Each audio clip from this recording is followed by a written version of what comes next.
Good morning, gamers. I'm Rare, a professional EldenRing challenge runner. I've done level 1 runs, no consumable runs, hitless challenge runs, yada, yada, yada, yada, yeah. I've immersed myself so much in this game, in fact, that I can even smell the lands between. Say, you smell kind of pretty. Wanna smell me? And while this game mercifully lacks a scratch and sniff feature, I have a very vivid imagination and can describe in great detail my smell-o-vision to all of you. Now, before I get into the rating system though, just remember this is a 100% objective list and no one could contend, especially not in the comment section below, so I expect no squabbling on the internet, and I'm certain my expectations will be met. All right, let's get on with it. Number 10. Poral Warrior! You know what smells really rank? Sweat. A lot of sweat. And guess what? In his first form, he is donned H2T in thick garb and armor, locking in his own aroma. You get a whole half a health bar of his glands steaming up his body in his own musk. Cooked to perfection. And then boom! It all comes off for phase 2 all at once. I just want you to imagine with me that first wave of funk falling over you, melting your mind almost immediately. And that's why Poral is smelly enough to secure the number 10 spot. Number 9. Malekith, the Black Blade. Let's be frank here. He's a blood-crusted, sweat-soaked dog with death root breath that'll have you impersonating the fish from that one episode of SpongeBob that's actually a metaphor for him having bud breath after a stinky bowl. So yeah, P.U.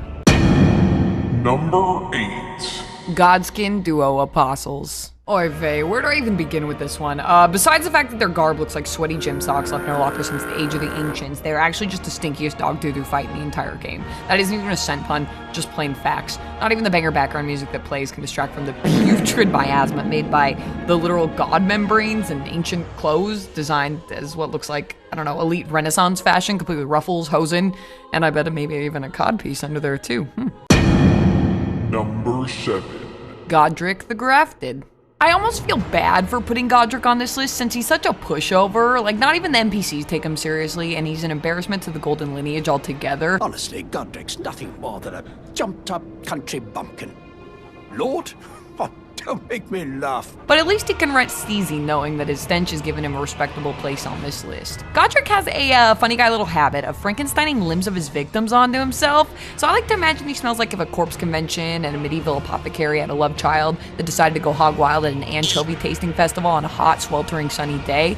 Yeah, that's kind of what he'd smell like. Oh, also, don't forget the unmistakable and unmaskable piquancy of decayed dragon's breath once he hits phase 2. Truly a masterpiece of malodorous magnificence if I ever seen it. Number 6. Star-Scourge Redon, or more specifically, Redon's horse Leonard. Okay, I'm not gonna go balls deep, pun intended, in the details of this one, but I believe Redon's undercarriage would inflict a natural sort of steamhousey effect that would hotbox poor Leonard with an extremely pungent bouquet. My claim could even be evidenced by the fact that that poor horse's head is always pointed down to the ground all the time, trying to escape that odorous entrapment of that environment. Intertwine this with the metallic tang of blood and scarlet rot pervading the battlefield, and you've got a solid choice for number 6. Number 5.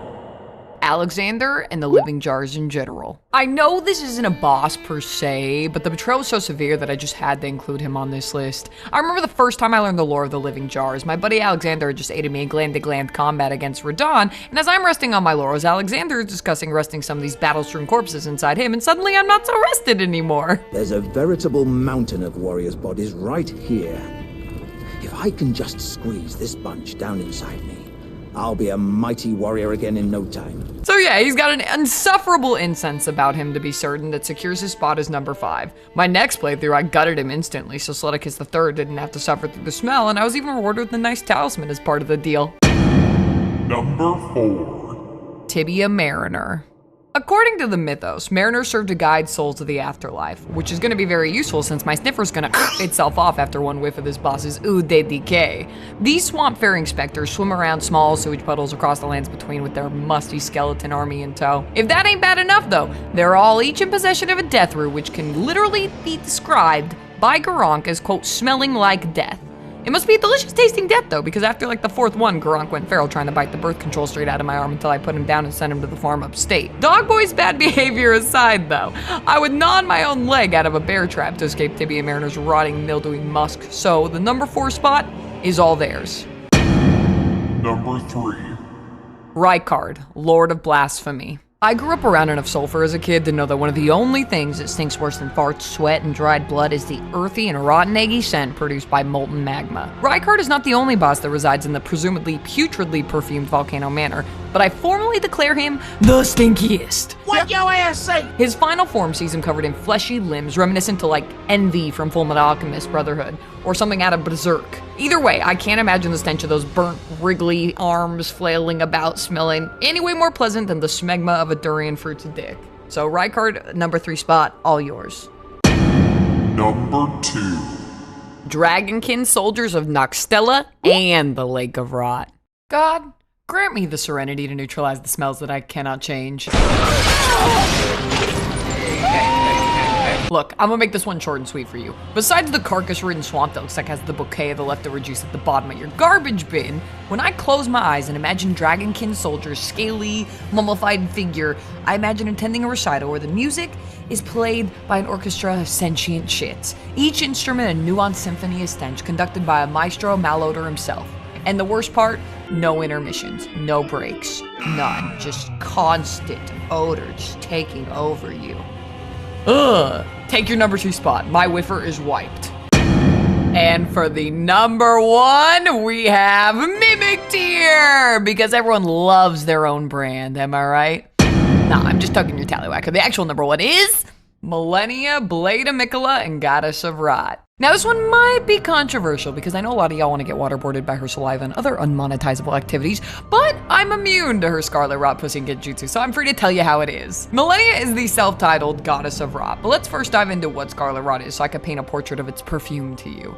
From my very flimsy understanding of the lore, Scarlet Rot probably comes from the aptly named Outer God of Scarlet Rot, who could have been the one to curse her in the first place, but that's neither here nor there. We're not going to discuss lore. Anyways, it appears to have some sort of mutating effect on some things, for example, the monsters in Caelid, or a necrosis effect on others that rot them away until they die, like what's slowly happening to Millennia. So I think an acceptable real-life comparison would be that of the smell of flesh-eating bacteria. And while I personally haven't sniffed or whiffed the necrotic flesh, back in 2018, an entire Transavia Airlines flight had to reroute their course after a man infected with flesh-eating bacteria's overpowering odor caused several passengers on the flight to vomit from the smell alone.